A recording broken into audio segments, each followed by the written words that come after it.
ગામડાનો ધબકાર ચેનલના સૌ ખેડૂત મિત્રોને જય માતાજી। મિત્રો, આજે આપણે માવઠા વિશે જાણીએ। માવઠું અત્યારે જે આવે છે તે સ્ટ્રોંગ માવઠું છે, તીવ્ર માવઠું છે, ગાજવીજ સાથે પવનો હશે, વીજળી છે, પવનો। અત્યારે આ જે વીડી ઉત્તર ભારતમાં છે તેના કારણે દિલ્હીમાં ને એમાં ઝાડ વૃક્ષો પડી ગયા છે, ઘણું બધું નુકસાનકારક પણ છે અને મોટું માવઠું છે, ઝાઝા દિવસો રહેશે। આ કોઈ અરબી સમુદ્ર કે બંગાળની ખાડીનું માવઠું નથી મિત્રો, જે ઉત્તર ભારતમાં વીડી છે એનું આનુષંગિક જે પાકિસ્તાન અને રાજસ્થાનની બોર્ડર ઉપર યુએસી છે તે સ્ટ્રોંગ થાય છે અને અરબી સમુદ્રના ભેજયુક્ત પવનો ઉપર સારો એવો ભેજ સપ્લાય કરે છે, એનો ટ્રફ થઈ છેક અરબી સમુદ્ર સુધી જાય છે, એના કારણે માવઠાની તીવ્રતામાં વધારો થાય છે। હવે મિત્રો, કેટલા ઇંચ વરસાદ પડી શકે તે અત્યારે અમેરિકન મોડલે એની તીવ્રતા 3 ઇંચ ઉપર વરસાદની બતાવી દીધી છે। એમાં આપણે કલર જોઈશું। લીલો કલર આવે તે હળવો, પીળો કલર એ મધ્યમ, લાલ કલર ભારે વરસાદ, અને લાલની અંદર જે સફેદ કલર આવે એ અતિ ભારે, એટલે પૂર વરસાદ આપણે ગણવાનો મિત્રો। અને આઈએમડીના કલરો પણ આપણે જોઈશું, કેવા કલરો, ને એનો પણ આપણે વિડીયોમાં સ્ક્રીનમાં જોઈશું મિત્રો। બીજું મિત્રો, વિસ્તાર વાઇઝમાં અત્યારે જે બતાવી રહ્યું છે કે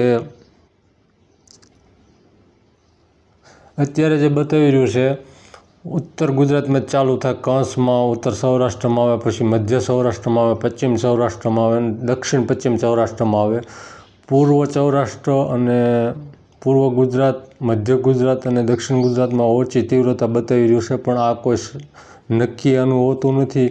ટ્રફ થોડો ફરે, થોડું સિસ્ટમ ફરે, અને ચોક્કસ સટીકતા તો એટલી બધી ક્યારેય ન હોય। કેટલા વિસ્તારો બતાવે ને કેટલા વિસ્તારોમાં ક્યાં પડી જાય એનો કોઈ નક્કી હોતું નથી। સટીકતા હોય છે, તીવ્રતામાં આપણને ખ્યાલ આવે, બાકી વિસ્તાર વાઇઝ એ બધું આપણે બધાને નક્કી અનુમાન લગાડવાના હોય છે, બાકી વિસ્તાર ફરી પણ શકે। હા, પણ ચોક્કસ આપણે માવઠું આવશે એવું તો લાગે જ છે। હવે આપણે જોઈએ સ્ક્રીનમાં જ, આ અમેરિકન મોડલ છે, આ તમે એલ જુઓ એ તે સિસ્ટમ છે યુએસી, તે ધીમે ધીમે આવે છે। આ 5 તારીખનું બતાવવા માંડી। હવે તમે જુઓ ઉત્તર ગુજરાતમાં લાગુ પડવા માંડ્યું છે, કચ્છમાં, એમાં આ પીળો કલર છે તે મધ્યમાં, લીલો હળવો વરસાદ।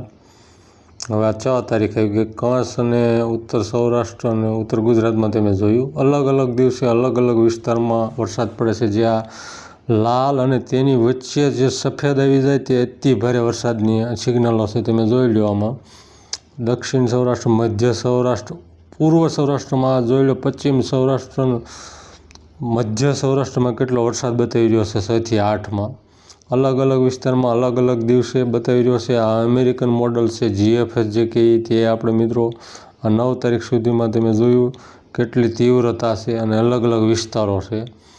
હવે આપણે યુરોપિયન મોડલ જોઈ લઈએ। આ મિત્રો યુરોપિયન મોડલ છે, આ 4 તારીખથી તમે જુઓ ક્યાં ઉત્તર ગુજરાતમાં ચાલુ થાય છે। જે અમેરિકન મોડલ જેટલી તીવ્રતા નથી બતાવતું, પણ પછી પાછા 5 તારીખ પછી વધે છે। જો તમે આ ઉત્તર સૌરાષ્ટ્ર, દક્ષિણ ગુજરાત સૌરાષ્ટ્ર, આ તમે ઉત્તર સૌરાષ્ટ્ર, કચ્છ, મધ્ય સૌરાષ્ટ્ર, દક્ષિણ સૌરાષ્ટ્ર, અરબી સમુદ્ર, પણ અમેરિકન મોડલ જેટલી તીવ્રતા નહીં, પણ તેમાં પણ લાલ અને ક્યાંક સફેદ, એટલી તીવ્રતા નહીં, પણ તીવ્રતા તો ખરી જ ભારે વરસાદની। આ તમે જોઈ લો, અલગ અલગ વિસ્તારો, કોઈ વિસ્તાર વાઇઝ આપી શકીએ આપણે, પણ એ તો સિસ્ટમ જરાક સરકતી જતી હોય ત્યારે આ ઝાઝા ટાઈમ ટકે છે, એટલે વિસ્તારોનું નક્કી ન હોય। અલગ અલગ દિવસે અલગ અલગ વિસ્તારોમાં ઘણો વરસાદ પડશે। હવે આપણે આઈએમડીનો ચાર્ટ જોઈએ। આ મિત્રો પીળો કલર એટલે 10 મિલીમીટર સુધી, પોપટી કલર 20 મિલીમીટર સુધી, લીલો કલર 40 મિલીમીટર, દૂધિયા 70, 130 સુધી વાદળી, અને 200 એટલે કેસરી, બચ્ચો ઉપરનો લાલ, 25 mm 1 ઇંચ થાય, તમે યાદ રાખજો। હવે મિત્રો આપણે આ કલર જોઈ લઈએ। આ છે તારીખ 9 તારીખનું। હવે તમે જોઈ લો વાદળી કલર કેટલો છે, કચ્છના ભાગો, ઉત્તર સૌરાષ્ટ્રના અને ઉત્તર ગુજરાતના આ 9 તારીખ છે। આ 10 તારીખના કલરો છે, તમે પણ જોઈ શકો છો। તીવ્રતા છે, માવઠું ચોક્કસ છે, અલગ અલગ મોડલો અલગ અલગ વિસ્તાર બતાવી રહ્યા છે, પણ સાર્વત્રિક વરસાદ છે તે ચોક્કસ છે. અને અત્યારની લેટેસ્ટ અપડેટ મુજબ GFSમાં વધારે પડતી તીવ્રતા બતાવાઈ રહી છે. માહિતી સારી લાગી હોય ચેનલને સબસ્ક્રાઈબ કરજો, વિડીયોને લાઈક કરજો અને શેર કરજો. જય માતાજી.